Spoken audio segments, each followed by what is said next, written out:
Hallelujah. Good morning ಪ್ರಿಯರೇ. ಮತ್ತೊಂದು ದಿನವನ್ನು ನಮ್ಮ ಯೇಸು ನಮಗನುಗ್ರಹಿಸಿದ್ದಾರೆ. ಈ ದಿನ ಬುಧವಾರ. ಈ ದಿನ ಸಭೆಗಳಲ್ಲಿ ಮಧ್ಯವಾರದ ಕೂಟ ಇರುತ್ತೆ. ಹೊಸ ವರ್ಷದಲ್ಲಿ ಉಪವಾಸ ಪ್ರಾರ್ಥನೆಯಲ್ಲಿ ಪಾಲ್ಗೊಂಡಿದ್ದೀರಾ?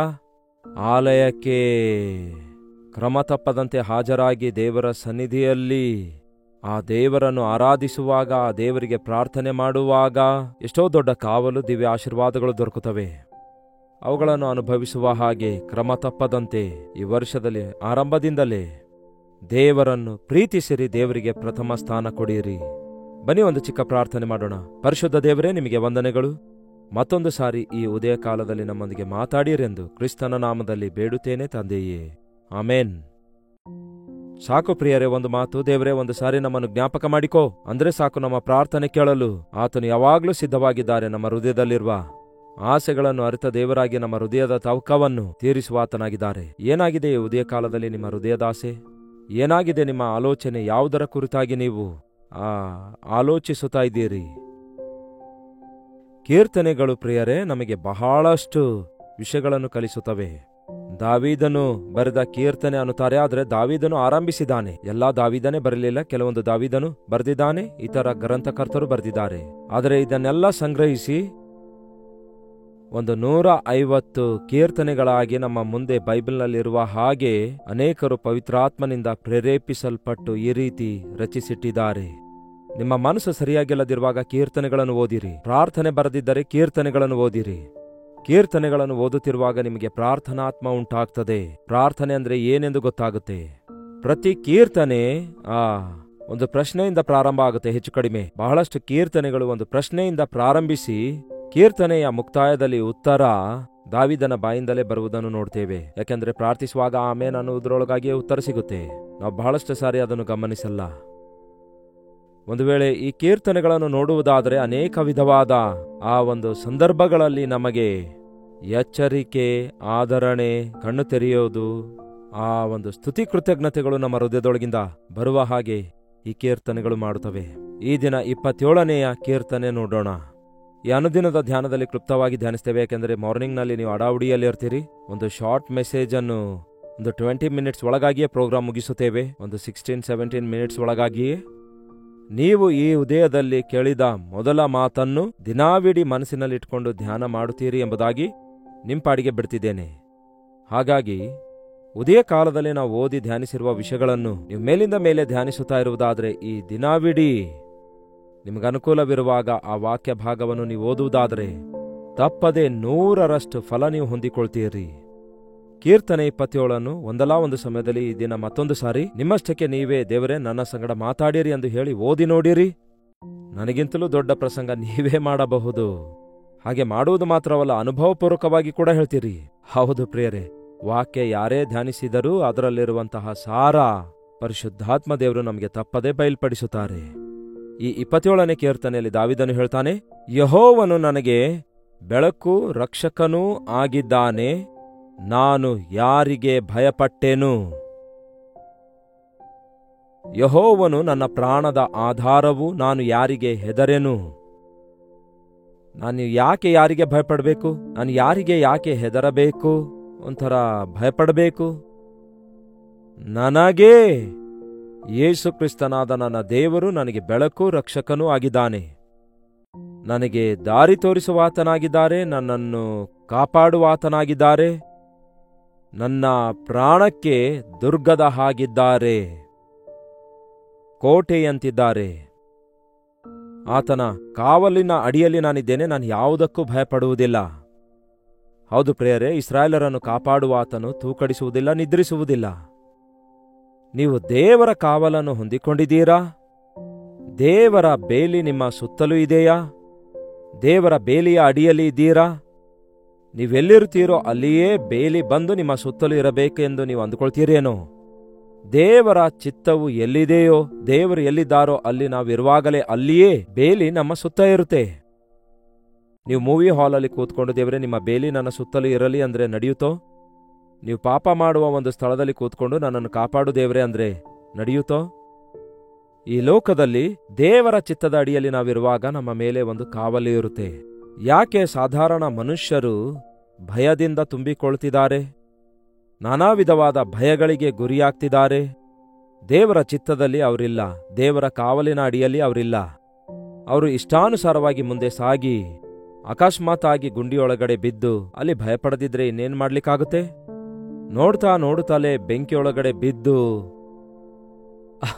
ಅವಾಗ ಭಯಪಡುತ್ತಾ ಕಿರುಚುತ್ತಿದ್ದಾರೆ ಹೊರತು ದೇವರ ಚಿತ್ತದಲ್ಲಿ ನಾನು ನಡೆಯಬೇಕು, ಇದು ಪಾಪವಾಗಿದೆ, ಇದು ನಾಶನ ಮಾರ್ಗವಾಗಿದೆ, ಇದು ಅಪವಿತ್ರತೆಯಾಗಿದೆ ಎಂದು ಗುರುತಿಸಲಾರದೆ ಈ ಕುಡುಕತನಕ್ಕಾಗಲಿ, ಮದ್ಯಪಾನಕ್ಕಾಗಲಿ, ಸಿಗರೆಟ್ ಸೇದುವುದಕ್ಕಾಗಲಿ, ಜಾರತ್ವಕ್ಕಾಗಲಿ, ಜೂಜಾಟಕ್ಕಾಗಲಿ, ಅಲ್ಪ ಕಾಲ ಪಾಪ ಭೋಗಗಳಿಗೆ ಅವಕಾಶ ಕೊಡುವಂಥವರು. ಅವರು ತಮ್ಮ ಜೀವಿತದಲ್ಲಿ ಪಾಪ ಮಾಡಿದಾಗ ಸಹಜವಾಗಿ ಕಾಣಿಸುತ್ತದೇನೋ, ಆದರೆ ಆನಂತರ ಒಂದು ತೀವ್ರವಾದ ಭಯ ಅವರನ್ನು ಹಿಡಿದು ಪೀಡಿಸುತ್ತದೆ. ತೋರುವಿಕೆಗೆ ಬಹಳ ಗಂಭೀರತೆಯಿಂದ ತೋರಿಸುತ್ತಾರೇನೋ, ಆದರೆ ಅವರ ಪಾಪ ಅವರಿಗೆ ದೋಷಾರೋಪಣೆ ಮಾಡುತ್ತಿರುವಾಗ ಯಾರಿಗಾದ್ರೂ ಗೊತ್ತಾಗ್ತದೇನೋ, ಸಿಕ್ಕಾಕೊಳ್ತೇನೇನೋ, ಅವಮಾನಕ್ಕೊಳಗಾಗ್ತೇನೇನೋ, ನಿಂದೆಗೊಳಗಾಗ್ತೇನೇನೋ ಎಂಬ ಭಯದಿಂದಲೇ ಅಂಥವರು ಬದುಕುತ್ತಾರೆ. ರಹಸ್ಯವಾದದ್ಯಾವುದು ಬಯಲಾಗಲಾರದೆ ಉಳಿದುಕೊಳ್ಳುವುದಿಲ್ಲ.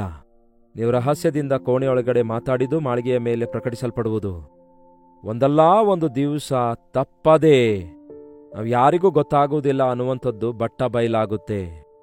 ಅದಕ್ಕೆ ಪಾಪ ಮಾಡುವಂಥವರು ಅದು ಬಟ್ಟ ಬಯಲಾಗುತ್ತದೆಂದು ಎಂಬ ಭಯದಿಂದ ಅನುಕ್ಷಣವೂ ವೇದಿಸಲ್ಪಡ್ತಾರೆ. ಏನಾಗಿದೆ ಈ ದಿನ ನಿಮ್ಮ ಭಯ ಹೇಳ್ರಿ? ನೀವು ಮಾಡಿದ ತಪ್ಪು ಬೇರೆ ಯಾರಿಗಾದ್ರೂ ಗೊತ್ತಾಗ್ತದೆಂಬ ಭಯ ಇದೆಯಾ? ನಿಮ್ಮ ಮೇಲೆ ಯಾರಾದರೂ ನಿಂದೆ ಹೊರಿಸುತ್ತಾರೆಂಬ ಭಯ ಇದೆಯಾ? ನಿಮ್ಗೆ ಯಾರಾದರೂ ಕೀಳಾಗಿ ನೋಡುತ್ತಾರೆಂಬ ಭಯ ಇದೆಯೋ? ನಿಮ್ಗೆ ಯಾರಾದರೂ ಬಾಧೆ ಪಡಿಸುತ್ತಾರೆಂಬ ಭಯ ಇದೆಯೋ? ನಿಮ್ಮಿಂದ ಏನಾದರೂ ದೋಚಿಕೊಳ್ತಾರೆಂಬ ಭಯ ಇದೆಯೋ? ನಿಮ್ಮನ್ನು ಅವಮಾನದ ಪಾಲು ಮಾಡ್ತಾರೆಂಬ ಭಯ ಇದೆಯೋ? ನಿಮ್ಮನ್ನು ನಿರ್ಲಕ್ಷ್ಯ ಮಾಡ್ತಾರೆಂಬ ಭಯ ಇದೆಯೋ? ಅದು ಒಂದು ವಿಧವಾಗಿದೆಯೋ? ಪ್ರತಿ ಮನುಷ್ಯನು ಒಂದಲ್ಲ ಒಂದು ಭಯದಿಂದ ಪೀಡಿಸಲ್ಪಡುತ್ತಿದ್ದಾನೆ. ತೋರ್ವಿಕೆಗೆ ಗಂಭೀರತೆಯುಳ್ಳವರಾಗಿ ಮೀಸೆ ತಿರುಗಿಸುವವರು ಇರ್ತಾರೆ, ಆದರೆ ಒಳಗಡೆ ನಡುಗುತ್ತಲೇ ಇರ್ತಾರೆ. ಅವರು ಮಾಡಿರುವ ತಪ್ಪು ಎಲ್ಲಿ ಅವರನ್ನು ಸಿಲುಕಿಸಿ ಬಿಡುತ್ತದೆಂಬ ಭಯದಿಂದ. ನಾವು ಬೀದಿಯಲ್ಲಿ ಹೋಗುವಾಗ ನಾಯಿಗಳು ಬೊಗಳುತ್ತವೆ. ಯಾಕೆ ಬೊಗಳುತ್ತವೆ ನಿಮಗೆ ಗೊತ್ತಾ? ಬೊಗಳುವ ನಾಯಿ ಕಚ್ಚುವುದಿಲ್ಲ ಅನ್ನುತ್ತಾರೆ. ಅದು ಬೊಗಳುತ್ತಾ ಇರೋದಾದ್ರೆ ನಿಮ್ಮನ್ನು ನೋಡಿ ಭಯಪಟ್ಟು ಬೊಗಳುತ್ತಾ ಇರುತ್ತೆ. ಅದು ನಮ್ಮನ್ನು ನೋಡಿ ಭಯಪಡ್ತಿರುವಾಗ ನಾವೇನ್ ಮಾಡ್ತೇವೆ? ಅದಕ್ಕೆ ಭಯಪಟ್ಟು ಓಡಿ ಹೋಗ್ತೇವೆ. ಆವಾಗ ಅದು ಬೆನ್ನಟ್ಟುತ್ತದೆ. ನಿಜವಲ್ಲವೋ? ನಾವು ನಾಯಿಗಳಿಗೆ ಭಯಪಟ್ಟಾಗ ಅಲ್ಲ, ನಾಯಿಗಳು ನಮಗೆ ಭಯಪಟ್ಟಾಗಲೇ ಬೊಗಳುತ್ತವೆ. ಬಹಳಷ್ಟು ಜನ ತಪ್ಪು ಮಾಡಿದಾಗ ಆ ತಪ್ಪನ್ನು ನಾವು ಖಂಡಿಸಲು ಪ್ರಯತ್ನಿಸಿದಾಗ ದಬಾಯಿಸುತ್ತಾರೆ. ಬಹಳಷ್ಟು ದೆವ್ವಗಳನ್ನು ಹೊರದೋಡಿಸಿದ ಅನುಭವ ನನಗಿದೆ. ಒಂದು ದೆವ್ವ ಹೊರದೋಡಿಸುವಾಗ ಅದು ಎಷ್ಟು ರೇಗುತ್ತಾ ಇತ್ತು ಗೊತ್ತಾ? ನಾನು ಹೋಗಲ್ಲ, ನೀನೇನ್ ಮಾಡ್ತೀಯೋ ಮಾಡಿಕೋ, ಆ ಊ ಅನ್ನುವಂತೆ ಸ್ವಲ್ಪ ಹೊತ್ತು ಕೂಗಾಡುತ್ತಾ ಇತ್ತು. ಆಮೇಲೆ ಗಟ್ಟಿಯಾಗಿ ಯೇಸುವಿನ ನಾಮದಲ್ಲಿ ಗದರಿಸಿದಾಗ ಬಿಟ್ಟೋಗ್ತಿದ್ದೇನೆ ಅಂತ ಹೇಳಿ ಬಿಟ್ಟೋಯಿತು. ಅದಕ್ಕಾಗಿಯೇ ಸೈತಾನನನ್ನು ಎದುರಿಸಿರಿ, ಆಗ ಅವನು ನಿಮ್ಮ ಎದುರುಗಡೆಯಿಂದ ಬಿಟ್ಟು ಓಡಿ ಹೋಗ್ತಾನೆಂದು ವಾಕ್ಯ ಹೇಳ್ತದೆ. ಏನಾಗಿದೆ ನಿಮ್ಮ ಭಯ ಈ ದಿನ ಹೇಳ್ರಿ? ನೀವು ಮಾಡಿದ ಪಾಪ ನಿಮ್ಮನ್ನು ಸಿಲುಕಿಸುತ್ತದೆ ಎಂಬ ಭಯ ಇದೆಯೋ? ಇಲ್ಲವೇ ಈ ಲೋಕಸ್ಥರು ನಿಮ್ಮ ಮೇಲೆ ನಿಂದೆ ಹೋರಿಸಿ ನಿಮಗಿರುವ ಆ ಒಂದು ಸ್ಥಾನದಿಂದ ಕೆಳಗಿಳಿಸುತ್ತಾರೆಂಬ ಭಯ ಇದೆಯಾ? ಬಹಳಷ್ಟು ಜನರಿಗೆ ಎಲ್ಲರೂ ನನಗೆ ಅವಮಾನಗೊಳಿಸುತ್ತಾರೇನೋ, ನನಗೆ ಕೀಳಾಗಿ ನೋಡ್ತಾರೇನೋ, ನನಗೆ ಅಡಗಿಸಿ ಬಿಡ್ತಾರೇನೋ ಎಂಬ ಭಯ ಇರುತ್ತೆ. ಒಂದಲ್ಲ ಒಂದು ಭಯ ಪ್ರತಿ ಮನುಷ್ಯರಿಗೆ ಹಿಡಿದು ಪೀಡಿಸುತ್ತಾ ಇದೆ. ಅದಕ್ಕೆ ಕರ್ತನು ಹೇಳ್ತಾರೆ, ಭಯಪಡಬೇಡಿ, ಭಯಪಡಬೇಡಿ, ಭಯಪಡಬೇಡಿ ಎಂದು 365 ಸಾರಿ ಬೈಬಲ್ನಿಂದ ನಮಗೆ ಪ್ರಕಟಿಸಲಾಗಿದೆ. ದಿನಾಲು ದೇವರು ಹೇಳ್ತಿದ್ದಾರೆ ಭಯಪಡಬೇಡಿ, ಭಯಪಡಬೇಡಿ ಎಂಬುದಾಗಿ. ದಾವೀದನು ಹೇಳ್ತಾನೆ, ನಾನು ಯಾಕೆ ಭಯಪಡಲಿ? ನನ್ನ ಪ್ರಾಣದ ದುರ್ಗವೂ ಆತನೇ, ನನಗೆ ಕಾವಲು ಇದೆ. ನನ್ನ ಪ್ರಾಣವನ್ನು ಬೇರೆ ಯಾರು ಮುಟ್ಟಲಾರರು, ನನಗೆ ಯಾರು ಕೇಡು ಮಾಡಲಾರರು. ನನ್ನನ್ನು ಬಾಧಿಸುತ್ತಿರುವ ದುರ್ವೈರಿಗಳು ನನ್ನನ್ನು ನುಂಗಿಬಿಡಬೇಕೆಂದು ಬಂದು ತಾವೇ ನೆಲಕ್ಕೆ ಬಿದ್ದು ಹೋಗುವರು. ನನಗೆ ವಿರೋಧವಾಗಿ ದಂಡು ಇಳಿದು ಬಂದರೂ ನನಗೇನು ಭಯವಿಲ್ಲ. ಒಂದು ದಂಡು ಇಳಿದು ಬಂದ್ರೂ ಭಯ ಇಲ್ಲ ಅನ್ನುತ್ತಾನೆ. ನಾವು ಬಹಳಷ್ಟು ಸಾರಿ, ಅವ್ರು ಬಹಳಷ್ಟು ಜನ ಇದ್ದಾರೆ, ನಾನೊಬ್ಬನೇ ಇದ್ದೇನೆ, ಅವ್ರು ಬಹಳ ದೊಡ್ಡವರು, ನಾನು ಕಡಿಮೆಯವನು, ಅವರಿಗೆ ಅಧಿಕಾರ ಇದೆ, ನನಗಿಲ್ಲ, ಅವರಿಗೆ ಬಲ ಇದೆ, ನನಗಿಲ್ಲ ಎಂದು ನಾವು ಕಂಪೇರ್ ಮಾಡಿಕೊಳ್ತೇವೆ. ದಾವೀದನು ಹೇಳ್ತಾನೆ, ದಂಡು ಇಳಿದು ಬಂದ್ರೂ ಕೂಡ ನಾನು ಭಯಪಡುವುದಿಲ್ಲ, ದೊಡ್ಡ ಮಿಲಿಟರಿಯೇ ಇಳಿದು ಬಂದ್ರೂ ಕೂಡ ನನಗೇನು ಮಾಡುವುದಿಲ್ಲ. ನಾನು ಒಬ್ಬಂಟಿಗನಲ್ಲ, ಯಾಕೆಂದರೆ ನನ್ನೊಂದಿಗೆ ಕರ್ತನಿದ್ದಾರೆ, ನನ್ನ ದೇವರು ನನ್ನೊಂದಿಗಿದ್ದಾರೆ. ದಂಡು ಎಳೆದು ಬಂದರೂ ನಾನು ನನ್ನ ಹೃದಯದಲ್ಲಿ ಭಯಪಡುವುದಿಲ್ಲ. ನನ್ನ ವಿರುದ್ಧ ಯುದ್ಧ ಎದ್ದರೂ ಕೂಡ ಇದರಲ್ಲಿ ನಾನು ಧೈರ್ಯವನ್ನು ಬಿಡುವುದಿಲ್ಲ. ಯಾಕೆಂದರೆ ನಮ್ಮ ಪಕ್ಷದಲ್ಲಿರುವ ನಮ್ಮ ಕರ್ತನು. ಒಂದು ಸಾರಿ ಆ ಎಲೀಷಾ ಪ್ರವಾದಿಯ ಬಳಿಗೆ ಸೇವಕನು ಬಂದು ಹೇಳ್ತಾನೆ, ಅಯ್ಯ, ಶತ್ರುಗಳು ಬಹಳಷ್ಟು ಜನ ಬಂದಿದ್ದಾರೆ, ದೊಡ್ಡ ಸೈನ್ಯದವರು ಬಂದಿದ್ದಾರೆ, ನಮ್ಮ ಮೇಲೆ ದಾಳಿ ಮಾಡಲು ಬರ್ತಿದ್ದಾರೆ ಎಂದು ಹೇಳಿದಾಗ ಆ ದೈವ ಸೇವಕನು ಅವನನ್ನು ಕರೆದೊಯ್ದು, ದೇವರೇ, ಇವನ ಕಣ್ಣನ್ನು ತೆರೆಯಿರಿ ಎಂದು ಪ್ರಾರ್ಥಿಸಿದಾಗ ಅವನು ಕಣ್ಣು ತೆರೆಯಲ್ಪಟ್ಟಾಗ ಆ ಶತ್ರು ಸೈನ್ಯಕ್ಕೆ ಮೀರಿದಂತಹ ದೇವರ ಸೈನ್ಯ, ದೇವರ ದೂತರು ಅವರಿಗಿಂತಲೂ 2 ಪಟ್ಟು ಹೆಚ್ಚಾಗಿರುವುದನ್ನು ನೋಡಿ ಕಣ್ಣಾರೆ ಅದನ್ನು ಕಂಡಾಗ ಆಶ್ಚರ್ಯಗೊಳ್ಳುತ್ತಾನೆ. ನಿಮ್ಮ ವಿರುದ್ಧ ಎಷ್ಟೇ ಮಂದಿ ದಂಡಿಳಿದು ಬಂದರೂ ಸಹ ಕರ್ತನು ನಿಮಗಿಂತಲೂ ದೊಡ್ಡವನಾದದ್ದರಿಂದ, ನಿಮ್ಮ ಶತ್ರುಗಳಿಗಿಂತಲೂ ದೊಡ್ಡವನಾದದ್ದರಿಂದ ನಿಮಗೆ ಕಾವಲು ಅನುಗ್ರಹಿಸ್ತಾರೆಂದು ಯಾವತ್ತೂ ನೆನ್ಪಿಟ್ಕೊಳ್ಳಿ. ನಿಮ್ಮೊಳಗಿರುವವನು ಲೋಕದಲ್ಲಿರುವವನಿಗಿಂತಲೂ ದೊಡ್ಡವನಾಗಿದ್ದಾನೆ. ಹಾಗಾಗಿ ಯೇಸು ಕ್ರಿಸ್ತನಲ್ಲಿ ನಂಬಿಕೆ ಇಡಿಯಿರಿ, ಭಯಪಡಬೇಡಿರಿ, ದಿಗುಲು ಪಡಬೇಡಿರಿ. ಪರಿಸ್ಥಿತಿಗಳು ಮಾರ್ಪಟ್ಟರು, ನೀವು ಪ್ರೀತಿಸಿದವರೇ ನಿಮಗೆ ವಿರೋಧವಾಗಿ ಎದ್ದರು, ನೀವು ಎದುರು ನೋಡಲಾರದ ಪರಿಸ್ಥಿತಿಯಲ್ಲಿ ಮನುಷ್ಯರು ತಿರುಗಿ ಬಿದ್ದರು, ನೀವು ಮೇಲು ಮಾಡಿದರೂ ನಿಮಗೆ ಕೇಡು ಮಾಡುವ ಪ್ರಯತ್ನ ಮಾಡಿದರು, ನಿಮ್ಮ ವಿರುದ್ಧ ಒಂದು ದಂಡೇ ಇಳಿದು ಬಂದರು, ಒಂದು ಗುಂಪೇ ಕೂಡಿ ಬಂದರು. ನನ್ನ ಕರ್ತನು ನನ್ನ ಪ್ರಾಣಕ್ಕೆ ದುರ್ಗದಂತಿದ್ದಾನೆ, ನನಗೆ ಕಾವಲಾಗಿದ್ದಾನೆ, ನನ್ನ ಪಕ್ಷದಲ್ಲಿದ್ದಾನೆ, ನನ್ನ ಕೈ ಬಿಡುವುದಿಲ್ಲ, ನನ್ನನ್ನು ತಳ್ಳಿಬಿಡುವುದಿಲ್ಲ. ಆದುದರಿಂದ ನನ್ನ ಶತ್ರುಗಳ ಮೇಲೆ ನನಗೆ ಜಯ ಕೊಡುವಾತನು ಆತನೇ. 5ನೇ ವಚನ ಏನು ಹೇಳುತ್ತೆ ನೋಡಿ, ಅಪಾಯ ಕಾಲದಲ್ಲಿ ಆತನು ನನ್ನನ್ನು ಗುಪ್ತ ಸ್ಥಳದಲ್ಲಿ ಅಡಗಿಸುವನು, ತನ್ನ ಗುಡಾರವೆಂಬ ಆಶ್ರಯ ಸ್ಥಾನದಲ್ಲಿ ನನ್ನನ್ನು ಭದ್ರಪಡಿಸುವನು. ಅಪಾಯ ಕಾಲ ಬಂದಾಗ ಗುಪ್ತ ಸ್ಥಳದಲ್ಲಿಡುತ್ತಾರೆ. ಹೀಗಿರುವುದರಿಂದ ನನ್ನ ಸುತ್ತಲಿರುವ ವೈರಿಗಳ ಮೇಲೆ ನನ್ನ ತಲೆ ಎತ್ತಲ್ಪಟ್ಟಿರುವುದು. ನನ್ನ ಶತ್ರುಗಳು ನನ್ನ ಸುತ್ತಲೂ ಮುತ್ತಿಕೊಂಡಿದ್ರೂ ಕೂಡ ಅವರಿಗೆ ಮಿಗಿಲಾದ ಆ ಶತ್ರುಗಳಿಗಿಂತಲೂ ಎತ್ತರವಾಗಿ ಆತನು ನನ್ನ ತಲೆಯನ್ನು ಎತ್ತುವನು. ಆತನ ಗುಡಾರದಲ್ಲಿ ನಾನು ಉತ್ಸಾಹ ಧ್ವನಿ ಮಾಡುತ್ತಾ ಯಜ್ಞಗಳನ್ನು ಸಮರ್ಪಿಸುವೆನು. 10ನೇ ವಚನ ಏನು ಹೇಳುತ್ತೆ ನೋಡಿ, ತಂದೆ ತಾಯಿಗಳು ನನ್ನನ್ನು ತೊರೆದು ಬಿಟ್ಟರೇನು, ಯೆಹೋವನು ನನ್ನನ್ನು ಸೇರಿಸಿಕೊಳ್ಳುವನು. ಈಗ 13ನೇ ವಚನ ನೋಡಿ, ಜೀವಲೋಕದಲ್ಲಿಯೇ ಯೆಹೋವನ ದಯೆಯನ್ನು ಅನುಭವಿಸುವೆನೆಂದು. ಏನಂತೆ? ಜೀವಲೋಕದಲ್ಲಿಯೇ ಯೆಹೋವನ ದಯೆಯನ್ನು ಅನುಭವಿಸುವೆನೆಂದು ದೃಢವಾಗಿ ನಾನು ನಂಬಿದ್ದೇನೆ. ಯೆಹೋವನನ್ನೇ ನಿರೀಕ್ಷಿಸಿಕೊಂಡಿರು, ದೃಢವಾಗಿರು, ನಿನ್ನ ಹೃದಯವು ಧೈರ್ಯದಿಂದಿರಲಿ. ಯೆಹೋವನನ್ನೇ ನಿರೀಕ್ಷಿಸಿಕೊಂಡೇ ಇರು. ಏನಂತೆ? ಯೆಹೋವನನ್ನೇ ನಿರೀಕ್ಷಿಸಿಕೊಂಡೇ ಇರು. ಆಹಾ, ದೇವರ ಕಾವಲು ನಮಗಿರುವಾಗ ನಮಗೆ ಎಷ್ಟು ದೊಡ್ಡ ಧೈರ್ಯ ಇರುತ್ತೆ ನೋಡಿ.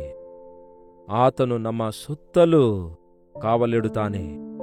ನಮ್ಮ ಶತ್ರುಗಳಿಗಿಂತಲೂ ಆತನು ನಮ್ಮ ತಲೆಯನ್ನು ಎತ್ತುತ್ತಾನೆ. ನಿಮಗೆ ಅವಹೇಳನ ಮಾಡಿರುವ, ನಿಮಗೆ ಕೀಳಾಗಿ ನೋಡಿರುವ ನಿಮ್ಮ ಶತ್ರುಗಳಿಗಿಂತಲೂ ನಿಮ್ಮ ತಲೆಯನ್ನು ಎತ್ತುವ ಆತನಾಗಿದ್ದಾರೆ.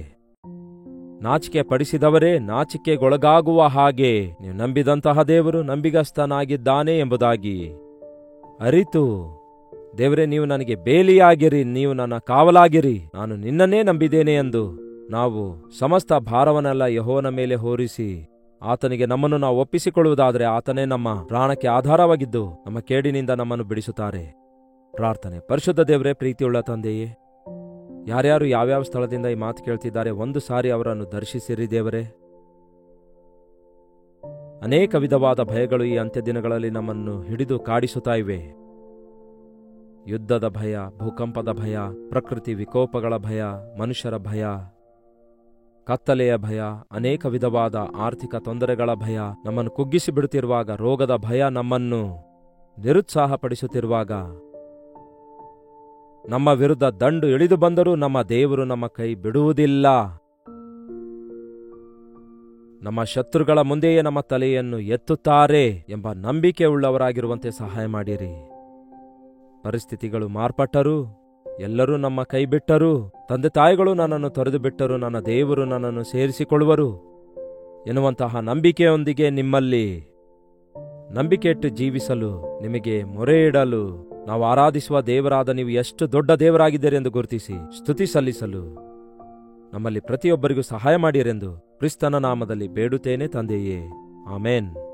ತಂದೆಯಾದ ದೇವರ ಪ್ರೀತಿಯು, ಮಗನಾಗಿರುವ ಕ್ರಿಸ್ತನ ಕೃಪೆಯು, ಆದರಣೆ ಕರ್ತನಾದ ಪವಿತ್ರಾತ್ಮನ ಸಹವಾಸವು ಕೂಡಿ ಬಂದಿರುವ ನಮ್ಮೆಲ್ಲರ ಸಂಗಡ ಸದಾಕಾಲಕ್ಕೂ ನೆಲೆಯಾಗಿರಲಿ. ಆಮೇನ್. ದೇವರಿಗೆ ಸ್ತೋತ್ರ. ನಿಮ್ಮ ಪ್ರಾರ್ಥನಾ ಮನವಿ 8939731313 ನಂಬರಿಗೆ ನಿಮ್ಮ ಪ್ರಾರ್ಥನಾ ಮನವಿ ಕಳಿಸಿಕೊಡಿರಿ. ನಾವು ಕೂಡ ಪ್ರಾರ್ಥಿಸ್ತಿದ್ದೇವೆ, ನೀವು ಕೂಡ ಪ್ರಾರ್ಥಿಸಿರಿ. ನಿಮಗಾಗಿ ವಿಜ್ಞಾಪನೆ ಮಾಡಲು ಎಷ್ಟೋ ಆಸೆಯುಳ್ಳವರಾಗಿದ್ದೇವೆ. ನಿಮ್ಮ ಹೆಸರು, ಊರು ಕೂಡ ತಿಳಿಯಪಡಿಸಿರಿ. ನಿಮ್ಮ ಪ್ರಾರ್ಥನಾ ಮನವಿ, ಪ್ರೈಸ್ ರಿಪೋರ್ಟ್ಸ್ಗಳನ್ನು ಒಂದು ಟೆಕ್ಸ್ಟ್ ಇಲ್ಲವೇ ವಾಯ್ಸ್ ಮೆಸೇಜ್ ಮೂಲಕ 8939731313 ನಂಬರ್ಗೆ ಇಂಡಿಯಾದಲ್ಲಿರೋದಾದರೆ, ಇತರ ದೇಶದಿಂದಲೂ ಸಹ ವೀಕ್ಷಿಸುವುದಾದರೆ ಇದೇ ನಂಬರ್ಗೆ ನಿಮ್ಮ ಮನವಿಗಳನ್ನು, ಪ್ರೈಸ್ ರಿಪೋರ್ಟ್ಸ್ಗಳನ್ನು ಕಳಿಸಿರಿ. ಕೆಲವು ಸಾವಿರಾರು ವಾಟ್ಸಪ್ ಮೆಸೇಜ್ಗಳನ್ನು ನಾವು ಹೊಂದಿಕೊಳ್ತಿದ್ದೇವೆ. ಹಾಗಾಗಿ ಅವುಗಳನ್ನು ಎಷ್ಟೇ ಸಮಯ ಆದರೂ ಕೂಡ ಪರಿಶೀಲಿಸುತ್ತಿದ್ದೇವೆ. ಮಾತ್ರವಲ್ಲ, ಮನವಿ ಕಳಿಸಿದ ಎಲ್ಲರಿಗೋಸ್ಕರ ನಾವು ಪ್ರಾರ್ಥಿಸುತ್ತಿದ್ದೇವೆ. ನೀವು ಕೂಡ ಪ್ರಾರ್ಥಿಸಿರಿ. ದೇವರು ಅನೇಕರ ಪ್ರಾರ್ಥನೆಗಳ ಉತ್ತರ ಕೊಡ್ತಿದ್ದಾರೆಂದು ಕೇಳಿ ದೇವರನ್ನೇ ಸ್ತುತಿಸುತ್ತೇವೆ. ಕರ್ತನ ಚಿತ್ತವಿರುವುದಾದರೆ ಮತ್ತೆ ನಾಳೆ ಇದೇ ಅನುದಿನದ ಧ್ಯಾನ ಎಂಬ ಕಾರ್ಯಕ್ರಮದಲ್ಲಿ ಮತ್ತೆ ಭೇಟಿಯಾಗೋಣ. ಈ ದಿನ ಬುಧವಾರ ಮಧ್ಯವಾರ ಪ್ರಾರ್ಥನಾ ಕೂಟ ಇರುವುದರಿಂದ ನಿಮ್ಮ ಚರ್ಚ್ಗಳಿಗೆ ಹೋಗಿ ಈ ಮಧ್ಯವಾರದ ಪ್ರಾರ್ಥನಾ ಕೂಟದಲ್ಲಿ ಪಾಲ್ಗೊಳ್ಳುವಂಥವರಾಗಿರಿ. ಅಲ್ಲಿವರೆಗೂ ದೇವರ ಮಹಾಕೃಪೆ ನಿಮ್ಮೆಲ್ಲರೊಂದಿಗಿರಲಿ. ವಂದನೆಗಳು.